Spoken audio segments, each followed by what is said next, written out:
कटारिया के बारे में, लवकेश कटारिया के बारे में मैंने उसका एटीट्यूड मुझे कभी ठीक नहीं लगा था और मैंने उसको ये बात कह भी दी थी कि तेरा एटीट्यूड, तू इंसान अच्छा है, बहुत अच्छा है इंसान है, लेकिन तेरा जो एटीट्यूड ना तुझे कहीं ना कहीं पीछे लेकर जाएगी। डिज़र्विंग नॉन डिज़र्विंग मुझे पता नहीं, लेकिन मैं चाहता था कि एजी ये ट्रॉफ़ी उठाए या पोलोमी ये ट्रॉफ़ी उठाए। मैं ऑफकोर्स मैं अपना खुद का नाम भी लेना चाहता हूँ, रणवीर ये ट्रॉफ़ी उठाए। मैं ये चाहता था कि ये सब लोग ट्रॉफ़ी उठाएं क्योंकि उनकी पोटेंशियल काफ़ी पोटेंशियल है और मैंने भी अपना काम किया है तो काफ़ी पोटेंशियल है।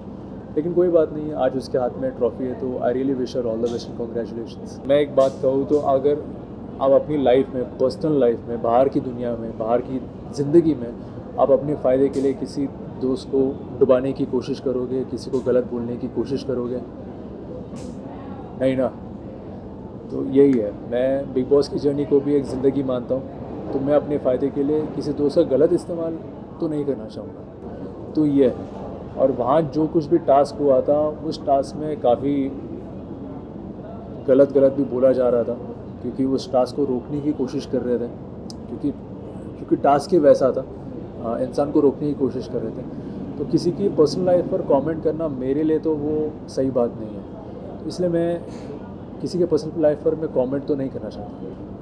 और उसके अलावा जो पहले 2 दिन में लवकेश और रणवीर के बीच में जो कुछ हुआ था, मुझे वहाँ से उसका एटीट्यूड मुझे पसंद नहीं आया क्योंकि लवकेश ने अपना पैर उठाकर मतलब रणवीर सर के बाजू में सोफे पे रखा था और फिर बात करने की कोशिश कर रहा था।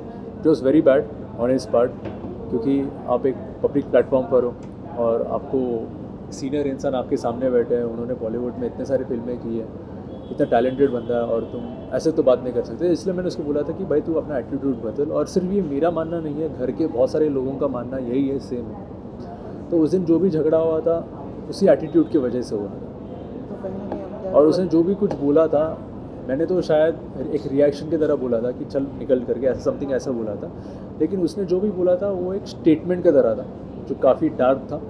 और जब एक स्टेटमेंट आपको लगती है तो आप रियली सीरियस हो जाते हो ऐसी चीज़ों पर। काफ़ी कुछ मैंने सीखा है, काफ़ी एक्सपीरियंस मैंने गेन किया है, मैंने अपनी दोस्ती निभाई है और अपनी ड्यूटीज़ के लिए मैं खड़ा था, अपने खुद के लिए स्टैंड के लिए मैं वहाँ था, दोस्तों को बचाने की कोशिश की है, सब कुछ किया है। एज अ इंसान जो भी अच्छा करने की कोशिश करो, मैंने सब की। सच कहूँ तो मेरे लिए कोई best and the worst incident नहीं है। मेरे लिए हर दिन, बिग बॉस का हर दिन मेरे लिए यादगार है, तो मैं उस हिसाब से चलता हूँ, लेकिन मेरे लिए कोई ऐसा best and the worst day नहीं है। To all the Sai Ketan fans out there, I am back as usual, I am strong as usual.